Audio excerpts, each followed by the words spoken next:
అన్ని పంటలు పండియగలిగినటువంటి నా రైతన్నలకి రేవంత్ రెడ్డి గారి ప్రభుత్వం ఎన్ని ఇబ్బందులు వచ్చినా, ఎన్ని కష్టాలు వచ్చినా, ఎన్ని సమస్యలున్నా రైతన్నని మాత్రం వదిలిపెట్టే ప్రసక్తి రాదు అని చెప్పి కూడా మీకు ఈ సందర్భంగా మనం చేస్తున్నాం. ఇందాక జూపల్లి గారు చెప్పారు, 10 సంవత్సరాలు రైతు బంధు ఎగ్గొట్టిన వాళ్ళు, 10 సంవత్సరాలు రుణమాఫీ ఎగ్గొట్టిన వాళ్ళు, రైతు సమస్యలకు ఏది కూడా పరిష్కారం చూపకుండా తెల్లారి నుంచే మా రైతులు ఆగమైపోయారని చెప్పి రోడ్డు మీద పడేటటువంటి నాయకులు చూస్తే నవ్వు వస్తుంది.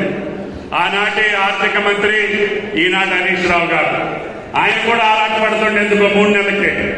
మేము చెప్పాం మొదటి పంట కాలంలోనే 2 లక్షల రూపాయల రుణమాఫీ చేస్తానని చెప్పి సాక్షాత్తు జోగిలాంబ సాక్షిగా రేవంత్ రెడ్డి గారు ప్రమాణాలు చేశారు.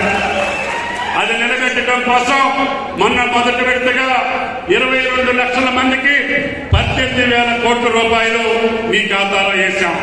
అన్ని పంటలు పండియగలిగినటువంటి నా రైతన్నలకి రేవంత్ రెడ్డి గారి ప్రభుత్వం ఎన్ని ఇబ్బందులు వచ్చినా, ఎన్ని కష్టాలు వచ్చినా, ఎన్ని సమస్యలున్నా రైతన్నని మాత్రం వదిలిపెట్టే ప్రసక్తి రాదు అని చెప్పి కూడా మీకు ఈ సందర్భంగా మనం చేస్తున్నాం.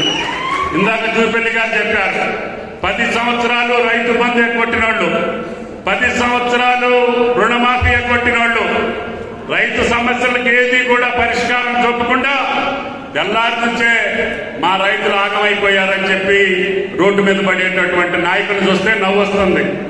ఆనాటి ఆర్థిక మంత్రి ఈనాటి హరీష్ రావు గారు, ఆయన కూడా ఆరాటపడుతుండే ఎందుకో 3 నెలలకే. మేము చెప్పాం మొదటి పంట కాలంలోనే 2 లక్షల రూపాయల రుణమాఫీ చేస్తానని చెప్పి సాక్షాత్తు జోగిలాంబ సాక్షిగా రేవంత్ రెడ్డి గారు ప్రమాణాలు చేశారు. అది నిలబెట్టడం కోసం మొన్న మొదటి విడతగా 22 లక్షల మందికి 18,000 కోట్ల రూపాయలు మీ ఖాతాలో వేశాం.